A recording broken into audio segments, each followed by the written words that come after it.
আহা, হায় হায়, 1 মিনিট ভাইবেন। কোনো এক বেনামাজি কেউ যদি এখানে থাকো ভাই, 1 মিনিট ভাইবে, আজকেই ভাইবে, ঘুমাইবার আগেই ভাইবে। নবীজি জিজ্ঞেস করবে, উম্মত, আমি 23 বছর উম্মত। হাসরের ময়দানে নবী বলবে, আমলনামা দেখাইয়া বলবে, প্রত্যেককে সুপারিশের জন্য নবীজির কাছে চাইতে হলে আমলনামা জমা দিতে হবে। ওমা, সুপারিশের কোনো কাগজপত্র নাই, কথা কোনা, কোনো নিয়ম কানুন নাই নাকি? হ্যাঁ, কোনো ফাইল জমা দিতে হবে না তো?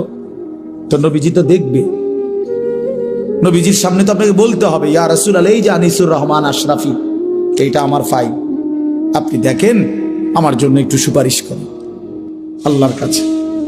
আল্লাহর নবী দেখবে 30 বছর সুদের ব্যবসা, 60 বছর বয়স, 60 বছর পর্যন্ত বিড়ি সিগারেট খাইয়া গেছে। 30 বছর, 60 বছর বয়স, কোনদিন গালি ছাড়া কথা বলে নাই। ছেলেটা বেনামাজি, মেয়েটা বেপর্দা, স্ত্রী বেপর্দা। মৃত্যু পর্যন্ত আমার উম্মতের ঘরে প্রতিদিন রঙিন টেলিভিশনে নাচ গান নর্তকীর ছবি চলছে। তার ছেলে মেয়ে নাতি নাতনি বসে নাচ গান নাটক সিনেমা দেখে গেছে। কোনদিন গালি ছাড়া কথা বলে না। হালাল রোজগার বলতে কিছু নাই। ফজরের নামাজ 1000 পৃষ্ঠা উল্টাইও, ফজরের নামাজ বলতে কিছু নাই। আল্লাহর কসম, আমরা উর্দু কিতাবে পড়ছি, নবীজি চোখের পানি ফেলে দিবে, নবী কাঁদবে, আল্লাহর নবী কাঁদবে, বলবে, উম্মত, আমি সেই নবী যে 23 বছর তোদের জন্য কেঁদেছিলাম। আমি সেই নবী যে পেটে ক্ষুধার কষ্টে 2টা পাথর বাঁধছিলাম। আমি সেই নবী তায়েফের রক্তে যে সমস্ত শরীর রক্তাক্ত করেছিলাম।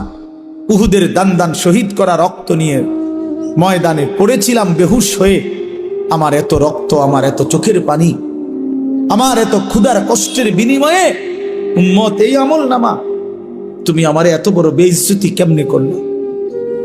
আমি কেমনে আমার আল্লাহর সামনে এটা দেখাবো যে আয় মাওলা, এটা শ্রেষ্ঠ নবীর, শ্রেষ্ঠ উম্মতের আমলনামা?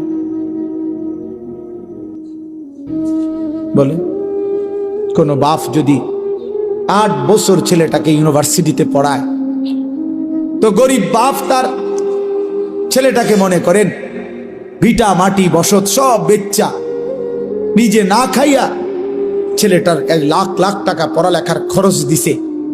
8 বছর পরে, 6 বছর পরে বাপ রেজাল্ট সার্টিফিকেট